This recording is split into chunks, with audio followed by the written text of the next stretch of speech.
Folks, there has been some spin, some lies, and some controversial, don't know what the hell to think about what's going on with the speaker race situation. This entire week, I heard they were trying to put in Patrick McHenry as the basically the pro tem Speaker of the House, and as a temporary for 3 months situation, basically trying to put in a Kevin McCarthy proxy back in because they could not come to consensus on Jim Jordan. That was thrown out there earlier this morning after they assumed that Jim Jordan was going to bail out of the race. There was speculation and even left-wing media spouting that Jim Jordan was done with the vote after 2 rounds, 2 unsuccessful rounds. Well, truth be known, the story unfolds a little more, and we find out the actual truth of the matter. Jim Jordan is going to go for a third vote. It'll be Friday, but before then, he wants to meet with the 2022 holdouts, rhinos, and try to figure out what it is and why it is they are not willing to back Jim Jordan as Speaker. Jim Jordan's going to give it another go. Hopefully he'll get it on this third time. I think maybe some of these rhinos just wanted to prove their point, that they're pissed off, that they're not getting their way. But at any rate, it's just in that the House will vote tomorrow morning, Friday morning, on the third Speaker ballot as Jim Jordan meets with the rhino holdouts tonight. Now, if you'll just bear with me just a little bit, I've also got another clip of Matt Gaetz. Had a conversation with some left-wing media as he's stepping out of the chamber, and they asking him some questions. Good stuff, folks. So hang around to the end. Like, subscribe, and share if you haven't already.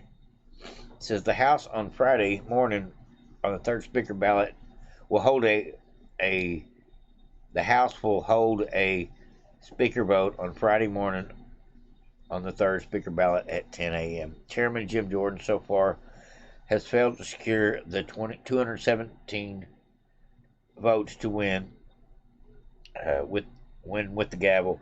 He said he is expected the third ballot before huddling with some of his rhino holdouts in a closed door meeting, meaning he was going to do that this evening. The House is expected to hold out its next vote for the Speaker at 10 a.m., like I said, Friday. He told the reporters, he says, "I'm still running for Speaker." Now let me let you hear it right out of his own mouth. Here's a little short clip from Greg Price, who is another great commentator over on Twitter and Rumble. So I'll just say this: we made the pitch to members on the resolution as a way to lower the temperature and get back to work. We decided that wasn't where we're going to go. I'm still running for Speaker, and I plan to go to the floor and get the votes and win this race. But I want to go talk with a few of my colleagues. Particularly, I want to talk with the 20 individuals who voted against me so that we can move forward and begin to work for the American people. Truth be known, there's actually a huge conundrum right now in the House between about spending, and I think that affects the vote more than anything else. We've got Joe Biden and the Democrats wanting to throw spending for Israel, mostly for Ukraine, a little bit on the border in theory, and some other financial spending for God knows what.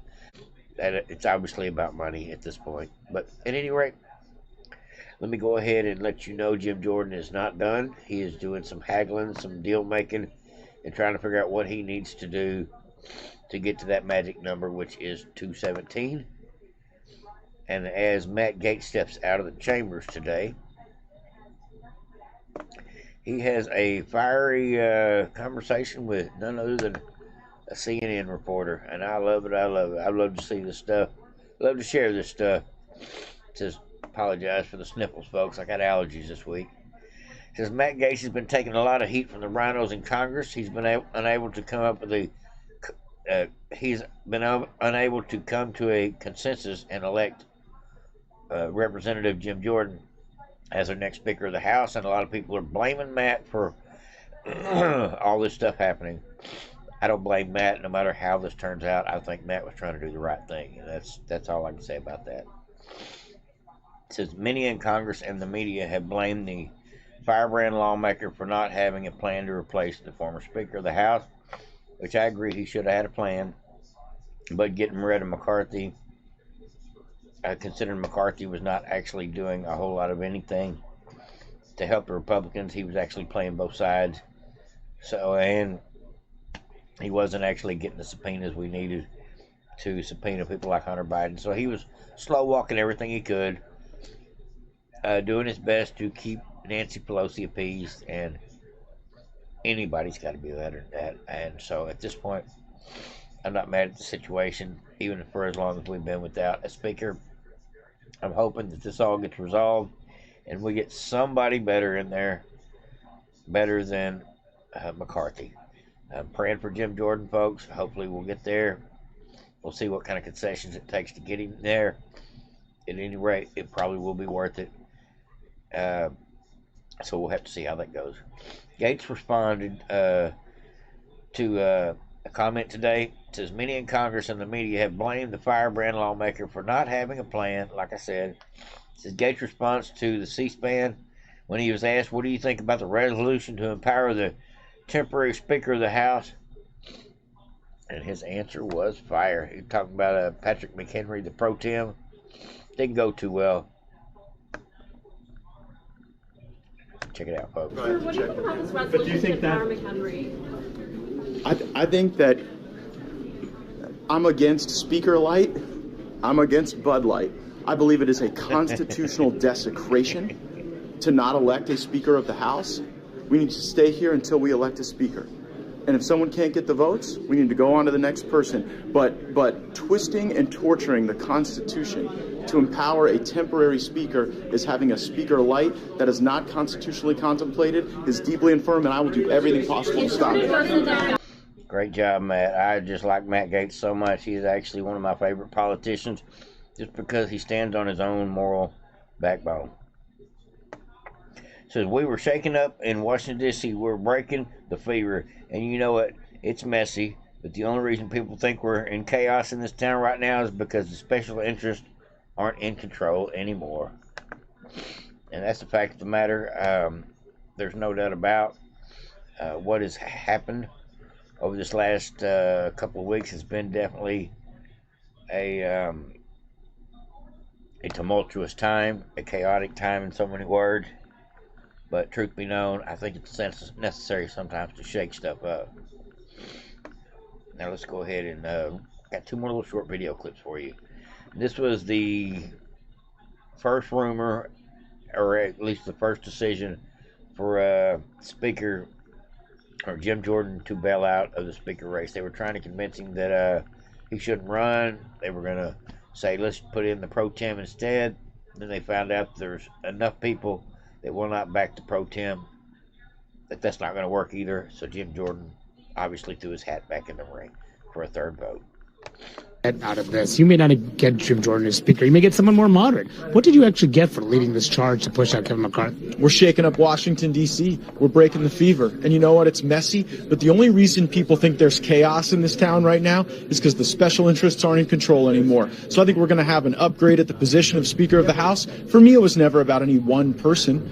It was about ensuring that we got an upgrade at the position. Kevin McCarthy had failed us. He'd made multiple contradictory promises. We weren't really governing under McCarthy. Everybody's making this big deal out of the fact that we've burnt the equivalent of 4 legislative days on all of this. But I mean, we've spent like 7 legislative days on post offices and procedural votes, for goodness sakes. This is what it's supposed to be. And it's not clean and it's not orderly. And the lobbyists and the special interests hate it. But I don't seem to mind too much. I love it, folks. And here's another clip from Matt Gaetz.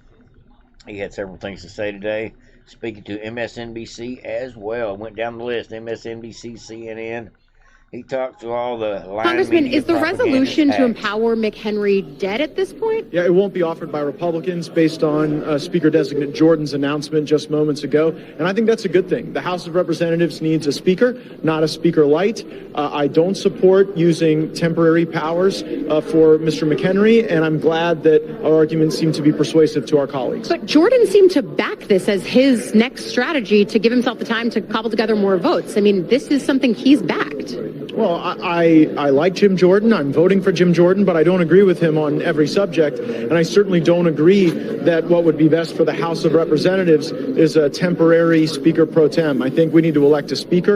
I think we've got great folks in our conference. I think Jim Jordan sits atop that list, and I look forward to voting for him again today. And one last question for you, because we are live here right now. How icy was it for you in that room? I heard it got pretty intense. Well, I'm not for everyone, as it turns out, and I have my detractors, but I'm an attorney by trade. I don't get emotional about the presentation of arguments and listening to other people's arguments. It doesn't affect how I think about people. I was there to make the substantive argument that Speaker Light is a bad idea, just like Bud Light. But I far prefer us to continue having votes going forward. So is he insinuating that having McCarthy or even having Patrick McHenry is like having a Dylan Mulvaney in Congress? Somebody that is just not going to work no matter how hard they try. That's my thoughts for the day, folks. Like, subscribe, and share. Tell me what you think about Matt Gaetz and his many comments he's made today. And what are Jim Jordan's chances of making it? Let me know in the comment section, folks. It does make a huge difference, whether you like and you subscribe and share and all that good stuff. But the comment actually helps feed the algorithm more than you realize. Everybody have a great day. Over and out.